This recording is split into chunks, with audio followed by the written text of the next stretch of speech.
Un martes gris de noviembre de 1979, el reloj de pared en la desordenada oficina de Sal's Freight and Logistics marcaba las 14:37. Fue entonces cuando tres hombres irrumpieron, rompiendo la monotonía de un día que olía a diésel frío y a café recalentado de la mañana, mezclado con el tenue aroma a humedad del hormigón. Venían a exigir $3,000 en efectivo, la supuesta cuota semanal por una protección que nadie había pedido. Lo que ellos no sabían era que Salvatore Rossi, el humilde trabajador de 52 años, al que creían intimidar, no era un simple empresario asustado, y el dinero que buscaban jamás fue suyo. Las próximas horas, cada minuto que pasara, reescribirían el destino de Jimmy Burke y su temida crew, arrastrándolos a un abismo que creían controlar, una espiral donde la ignorancia no era una excusa, sino una sentencia. Salvatore Rossi, conocido simplemente como Sal, era un hombre corpulento de 52 años, con una mirada perpetuamente cansada y unas manos curtidas que contaban historias de una vida dedicada al trabajo duro. Su piel, como el hormigón de su almacén, parecía haber envejecido prematuramente, marcada por el sol de veranos pasados y la humedad de inviernos neoyorquinos. Vestía siempre con camisas de cuadros, ya un poco descoloridas, y pantalones de trabajo que habían visto demasiados días cargando cajas y firmando albaranes. Su rutina era inmutable, casi ritualista. Abrir el depósito a primera hora, supervisar las cargas y descargas con la precisión de un relojero, firmar papeles que apilaba en el escritorio metálico, y al caer la noche, volver a su pequeño apartamento en Ozone Park. Allí, lejos del rugido de los motores, lo esperaba su hermana viuda y su sobrino, un chico al que quería mantener alejado de las calles a toda costa. La vida de Sal era una cuerda tensa, estirada entre la apariencia de una existencia anónima y la verdad oculta de una deuda silenciosa. No era una deuda de dinero, sino de favores, un nudo invisible que lo ataba a un mundo que detestaba, un juramento de silencio que pesaba en su conciencia. Su mayor temor no era su propia muerte, sino que su pasado o sus conexiones salieran a la luz y afectaran a su familia, especialmente a su sobrino, el joven que representaba la inocencia y la esperanza de un futuro mejor. Sal era un engranaje minúsculo en la vasta y compleja maquinaria del transporte neoyorquino, un hombre que parecía invisible, insignificante, pero que, sin saberlo, custodiaba una caja de Pandora, un secreto capaz de desatar una tormenta. La sombra que se cernía sobre Sal y su modesto depósito era tan gélida como el mes de noviembre. Pertenecía a Jimmy de Gent Burke, un asociado irlandés de la poderosa familia Lucchese. Burke, de unos 48 años, era un nombre que se susurraba con temor en los bajos fondos de Queens. Su mirada gélida y una sonrisa que rara vez alcanzaba sus ojos eran la tarjeta de presentación de un hombre con una reputación brutal, conocido por su habilidad para hacer desaparecer gente sin dejar rastro, una habilidad tristemente célebre tras el infame robo de Lufthansa. Operaba desde el Roberts Lounge en South Ozone Park, un bar discreto que era, en realidad, su centro de mando para una red de extorsión, juego ilegal y robos. Su crew, un grupo de matones leales y sanguinarios, era su extensión, sus brazos ejecutores. Para Burke, el control territorial y el dinero fácil eran el pan de cada día, un flujo constante de efectivo para financiar sus operaciones y mantener su posición dentro de la jerarquía criminal, sin importar a quién aplastara en el proceso. Los pequeños negocios, como el de Sal, eran solo eslabones en su cadena de poder. La visita a Sal's Freight and Logistics no había sido aleatoria, sino parte de una redada calculada de Burke para expandir su protección sobre nuevas rutas de transporte. Uno de sus hombres, un joven impetuoso llamado Johnny Dio Jr., había identificado el depósito de Sal como un objetivo fácil, un negocio que parecía no tener padrinos, un fruto maduro listo para caer en sus manos. Ahora, mientras nos adentramos en este tablero de ajedrez donde cada movimiento podía costar una vida, me gustaría saber, ¿desde dónde nos acompañas? Deja tu nombre y tu ciudad en los comentarios. porque lo que viene ahora no es para los débiles de corazón. Los tres hombres que irrumpieron eran la viva imagen de la amenaza. Johnny Dio Jr., con su chaqueta de cuero brillante y una confianza descarada, se plantó frente al escritorio de Sal. A su lado, dos tipos corpulentos y silenciosos bloquearon la salida, sus miradas escaneando el depósito como si buscaran algo más que dinero. El aire se volvió denso, no solo con el olor a diésel, sino con una tensión apenas contenida. «Así que tú eres Sal, ¿eh?», dijo Dio Jr., su voz arrastrada con un filo apenas perceptible. «Hemos venido a cobrar lo nuestro, 3,000 pavos, la cuota de protección. Sabes cómo funciona esto, ¿verdad?». El silencio se estiró, roto solo por el goteo constante de un grifo en el almacén. Sal alzó la vista, sus ojos cansados fijos en los de Dio Jr. La petición no era una sorpresa, pero su respuesta, su tono, fue inesperado.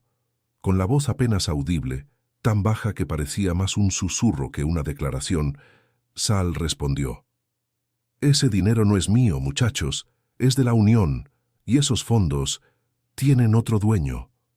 La frase golpeó el silencio con la fuerza de un martillo. La mención de la Unión no era un eufemismo cualquiera. Era una referencia velada a un capo lucchese mucho más poderoso y discreto que Burke, una fuerza invisible que operaba en las sombras más profundas del submundo. Los rostros de los hombres de Burke se congelaron. La descarada confianza de Johnny Dio Jr. se esfumó, reemplazada por una mueca de incredulidad y un repentino escalofrío que le subió por la espalda. Habían cometido un error, uno grave. No era solo un humilde trabajador al que estaban extorsionando. «¿De qué coño hablas, viejo?», espetó Dio Jr., intentando recuperar el control de la situación, su voz un poco más aguda de lo que quería. «No te hagas el listo con nosotros». Pero Sal no se inmutó.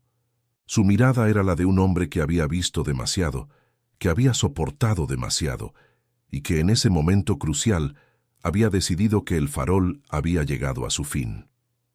«Lo que escuchaste», replicó Sal, su voz ahora un poco más firme. «Esos fondos no se tocan, pertenecen a Big Tony Russo, y si los tocáis no me tendréis que preocupar por Jimmy Burke». La mencia de Big Tony Russo, un nombre legendario y temido que resonaba con el peso de la vieja escuela y el respeto ganado a golpe de hierro, heló la sangre en las venas de los tres matones. La situación se había transformado en un instante. Lo que iba a ser una simple extorsión se había convertido en una intromisión directa en los asuntos de un capo de peso, una declaración de guerra no deseada. Dio Jr. tartamudeó una amenaza final, el pánico ya asomando en sus ojos. «Tienes hasta el viernes por la mañana, viejo. Si el dinero no aparece, o si no nos dices quién es ese otro dueño de verdad, pagarás las consecuencias. Y te aseguro que el sótano del Roberts Lounge no es un lugar que quieras conocer». Mientras los hombres se retiraban, la furgoneta Ford Econoline verde, con una matrícula parcial grabada en la memoria de Sal 4G7, se alejaba en la distancia, llevándose consigo la aparente calma. La negativa de Sal y la mención de la Unión, que era un eufemismo para un capo lucchese mucho más poderoso y discreto que Burke, había puesto en marcha un reloj invisible, una cuenta atrás hacia un desastre inevitable. La amenaza inmediata era clara y cruda. Sal sería golpeado, o peor, si no conseguía el dinero, o de forma implícita, si no revelaba la verdadera procedencia de los fondos. Su dilema moral y táctico era agudo, un cuchillo de doble filo.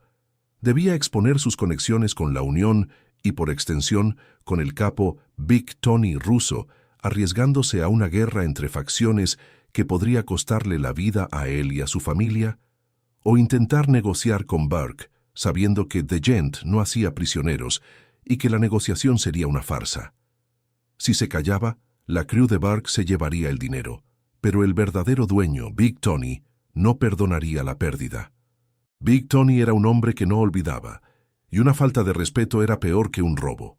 Si hablaba, desataría una tormenta, una que Sal había pasado décadas evitando.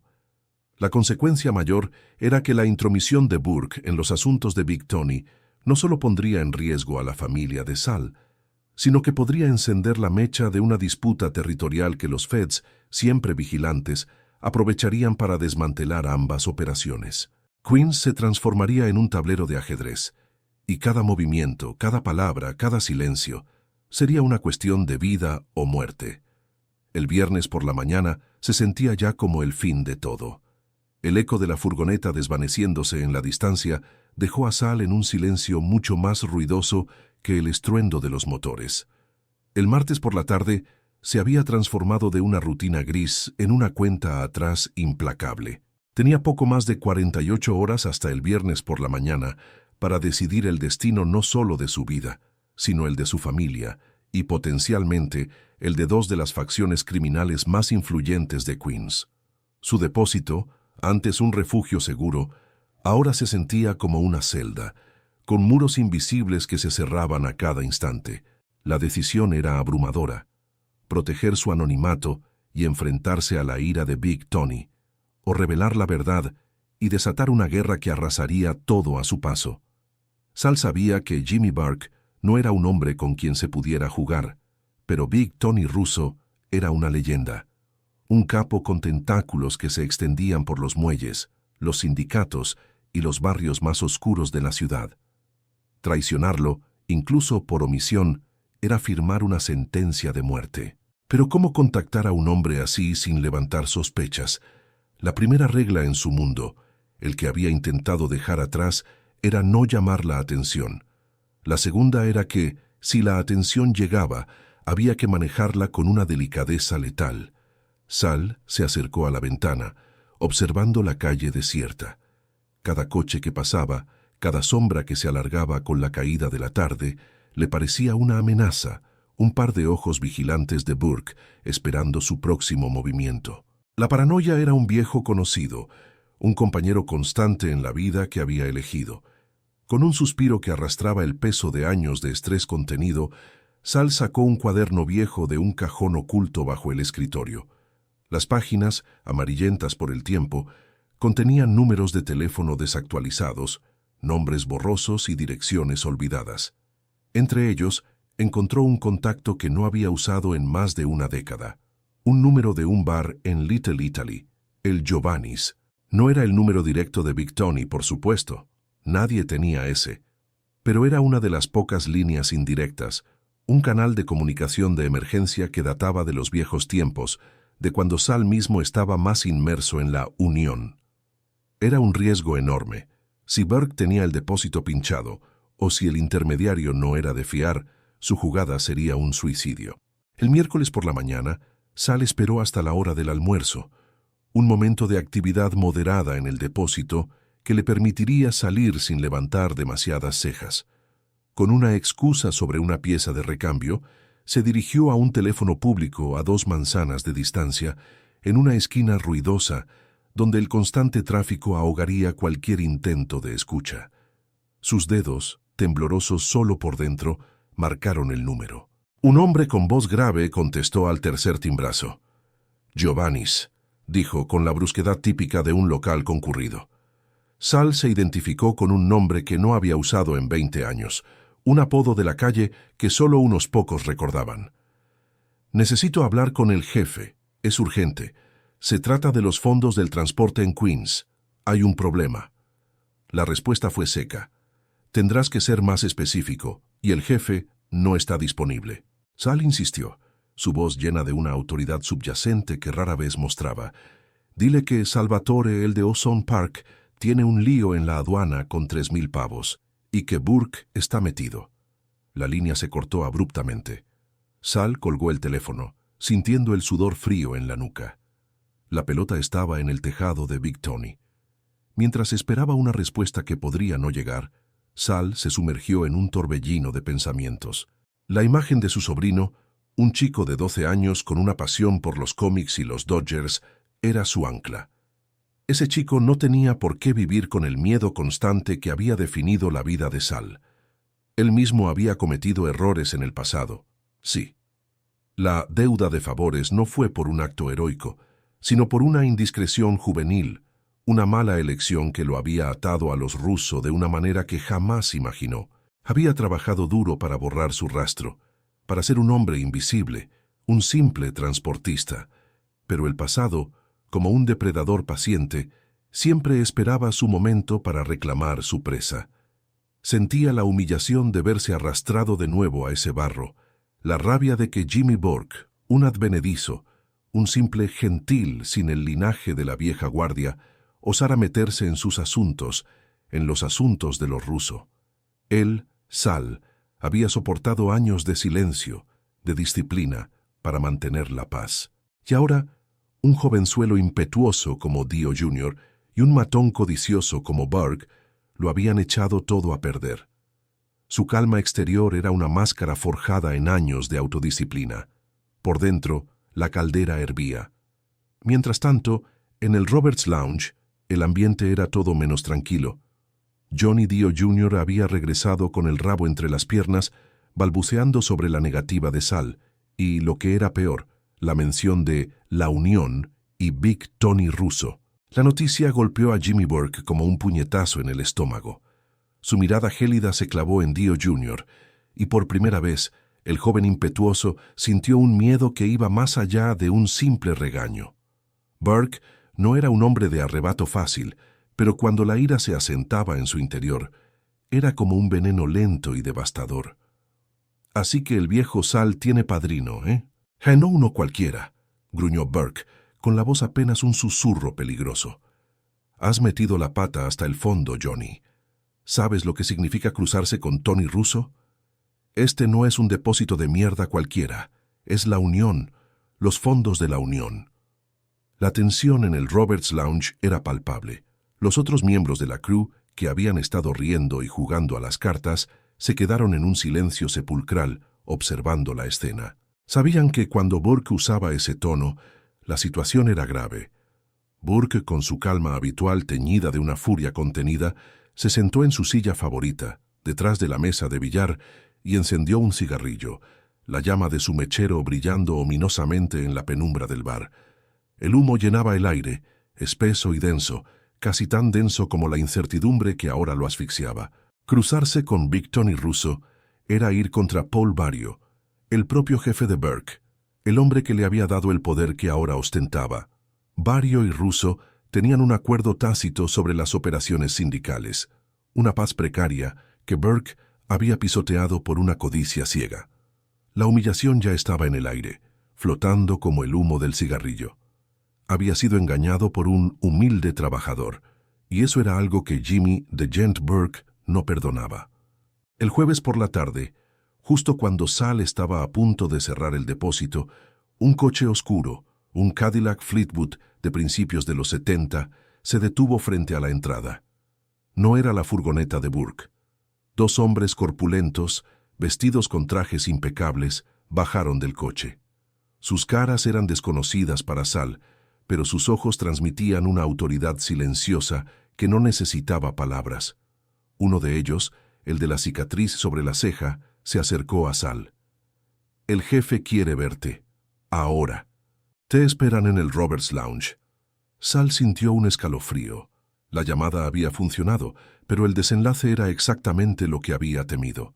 No había evitado la confrontación, solo la había elevado. Su anonimato había terminado. El viaje hasta el Roberts Lounge fue silencioso, tenso. Sal iba en el asiento trasero del Cadillac, flanqueado por los dos hombres, el olor a cuero y colonia barata mezclándose con el miedo en su estómago.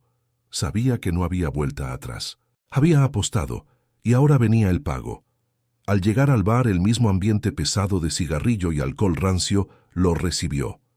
Burke estaba allí, sentado en una de las mesas del fondo, con Johnny Dio Jr. y otros dos hombres de su crew a su lado. Su rostro era una máscara de impasibilidad, pero sus ojos, fijos en Sal, ardían con una mezcla de furia y expectación. Este no era un encuentro, era una emboscada, un interrogatorio, un juicio. Los dos hombres que habían acompañado a Sal lo empujaron suavemente hacia una silla frente a Burke. El aire era denso, cada bocanada pesaba. Burke, con su calma habitual que lo hacía aún más aterrador, le exigió: «Así que el viejo Sal tiene una historia que contarnos. ¿Quién es el dueño de esos 3,000 pavos? Vamos, dilo. Me has hecho perder el tiempo. Sal, acorralado, sabía que su última oportunidad de proteger a su gente había terminado. La verdad, aunque peligrosa, era ahora su única arma. Levantó la vista encontrando la mirada gélida de Burke. «Esos fondos son de Big Tony Russo», dijo Sal, su voz clara y firme, resonando en el silencio opresivo del bar. «Y él no es un hombre con el que quieras jugar, Jimmy. Esos fondos son para las pensiones de los estibadores, parte del acuerdo de Barrio». La revelación golpeó a Burke y a su crew como un puñetazo, pero no por la sorpresa, sino por la confirmación. Johnny Dio Jr. se encogió en su asiento. La mención del acuerdo con Barrio era la estocada final. Big Tony Russo, un capo respetado y de la vieja escuela, tenía un pacto tácito con Paul Barrio, el jefe de Burke, para ciertas operaciones sindicales. Burke había cruzado una línea roja, una que ni siquiera él, con toda su brutalidad, podía permitirse ignorar. La codicia de $3,000 había provocado una crisis que amenazaba su posición, su reputación y quizás su vida. El costo inmediato para Burke no era solo una humillación pública, sino la necesidad de una reunión urgente con Barrio y Russo, donde su autoridad y su cuello estarían en juego. Para Sal era el fin de su anonimato. Ahora era un peón expuesto en un juego mucho más grande. Un hombre que había revelado un secreto para salvarse, pero a un precio incalculable. ¿Crees que Sal hizo lo correcto al revelar la verdad? ¿O debería haber intentado manejar a Burke de otra manera, arriesgándose a la ira de Big Tony? Comenta lo que tú habrías hecho en su lugar. Y fue ahí que todo empeoró, porque la confrontación en el Roberts Lounge era solo el principio. La tensión en el Roberts Lounge era un alambre a punto de romperse. La confesión de Sal, la mención de Big Tony Russo y el acuerdo de Barrio resonaban en el bar como una bomba de relojería. Jimmy Burke, con la mandíbula apretada, intentó mantener su semblante frío, pero un tic nervioso en su ojo derecho lo delataba. Johnny Dio Jr., pálido como un fantasma, no se atrevía a mirar a nadie. La humillación era pública, y para un hombre como Burke, la reputación lo era todo. Sabía que había metido la pata hasta el fondo, y que el precio de ese error sería alto. Días después, la paz en Queens era tan fría y precaria como el invierno que se avecinaba. Se convocó una reunión de emergencia, una sit-down en el discreto restaurante italiano Il Vesuvio, en el corazón de Little Italy. El lugar, neutral y con una reputación intachable, era el escenario perfecto para resolver disputas que, de otra forma, habrían terminado en un baño de sangre. La hora a las 20:30 de un viernes se sentía más bien como el inicio de un funeral. En una mesa apartada, bajo la atenta mirada de un capo superior de la familia Lucchese, se sentaron Paul Barrio, con su aura de autoridad silenciosa. Jimmy Burke, tenso y con la mirada gélida. Big Tony Russo, imponente y con una expresión pétrea. Y Sal, el testigo incómodo, un peón inesperado en una partida de ajedrez de alto riesgo. El tintineo de los cubiertos en las mesas cercanas y el murmullo de las conversaciones ajenas solo acentuaban el silencio tenso en su rincón. El aire olía a salsa de tomate y a miedo. Big Tony Russo, sin rodeos, fue el primero en hablar. Su voz, grave y resonante, cortó el aire como un cuchillo. «Jimmy», dijo sin una pizca de emoción, «me dicen que te has tomado $3,000 de mis fondos. Fondos destinados a la gente de la Unión. Fondos que Paul y yo acordamos que no se tocarían». La acusación no era una pregunta, sino una condena. Exigía una compensación, no solo por el dinero, sino por la falta de respeto, por el desafío tácito a su autoridad. Burke, en un intento desesperado por salvar lo que quedaba de su reputación, intentó desviar la culpa. «Big Tony, con el debido respeto, este viejo Sal me engañó. No dijo nada al principio. Dijo que era suyo». Pero Paul Barrio, que había escuchado con una impaciencia creciente, interrumpió a Burke con un gesto de la mano. Barrio, irritado por el desorden y la atención de los feds que esto podría atraer, no estaba de humor para juegos. Sabía que la imprudencia de Burke había puesto en peligro un delicado equilibrio. «Ya basta, Jimmy», espetó Vario, su voz baja pero con una autoridad innegable. «No hay guerra, pero has cometido un error, un gran error, y debes pagar por él». La sentencia de Vario fue fría y calculada. Burke debía pagar el doble de la cantidad robada a Russo, $6,000 en efectivo, y de inmediato. Pero eso no era lo peor. Lo que siguió a continuación fue la verdadera estocada. «Y por el joven Johnny Dio Jr., continuó Vario, mirando a Burke a los ojos. «Él fue quien inició todo esto, es un riesgo. Debes deshacerte de él para demostrar tu lealtad y rectificar tu error». Las cosas se salieron de control por su imprudencia. La orden, pronunciada sin pestañear, golpeó a Burke como una descarga eléctrica. Sacrificar a uno de los suyos, a un miembro de su crew, por un error que, en el fondo, era suyo. Era el precio de la traición interna, la humillación máxima para apaciguar a un poder mayor. Sal observó la escena, su rostro impasible, dándose cuenta de que, aunque había sobrevivido, su vida nunca volvería a ser la misma. Había sido testigo de cómo las ruedas del poder trituraban a los menos afortunados, a los que cometían errores. La paz que siguió a esa noche en Il Vesubio fue una paz fría y precaria, una cicatriz más en el mapa del submundo de Queens. Jimmy Burke, aunque forzado a una concesión humillante que le costó dinero y un subordinado, mantuvo su posición, pero con una mancha imborrable en su reputación. La historia de cómo un humilde trabajador lo había puesto en jaque se convirtió en un rumor silencioso entre los que realmente conocían las reglas del juego. Johnny Dio Jr. desapareció discretamente unas semanas después de la sit-down. Su cuerpo nunca fue encontrado, un recordatorio silencioso y brutal de las consecuencias de la imprudencia y la ambición desmedida en el submundo. La verdad de su destino se enterró bajo el hormigón, como tantas otras verdades inconvenientes. Sal Rossi, por su parte, fue liberado de la deuda de favores con el prestamista por Big Tony, como muestra de buena voluntad. Fue un gesto de respeto por su lealtad y por el riesgo que había asumido al revelar la verdad. Sin embargo, su anonimato se había roto irremediablemente. Big Tony le ofreció un nuevo trabajo en un depósito diferente, en el otro extremo de la ciudad, un lugar donde nadie lo conocía. Se le dio un nuevo número de teléfono y una instrucción clara: no hablar jamás de lo ocurrido. Sal aceptó. Su vida de perfil bajo había terminado, y la paranoia se convirtió en una sombra aún más densa, una compañera constante. Viviría siempre con el temor de ser un objetivo, un testigo incómodo que había visto demasiado.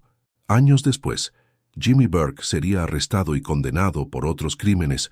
Sus hazañas y brutalidad se convertirían en leyenda, inmortalizadas en historias que la gente contaría en bares oscuros.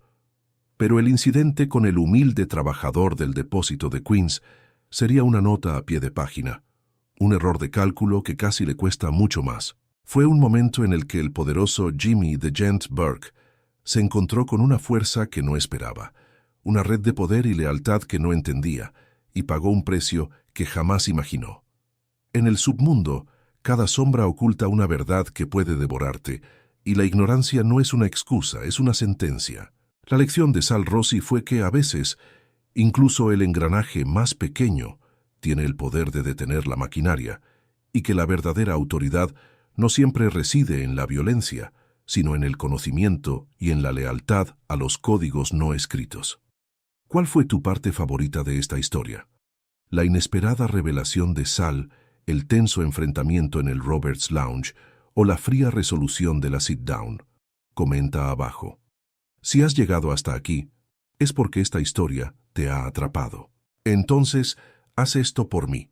Suscríbete, deja tu me gusta y comenta qué opinas sobre cómo, incluso en el mundo del crimen, los errores más pequeños pueden tener las consecuencias más grandes. En las calles de Queens, cada secreto es un arma y cada lealtad un escudo.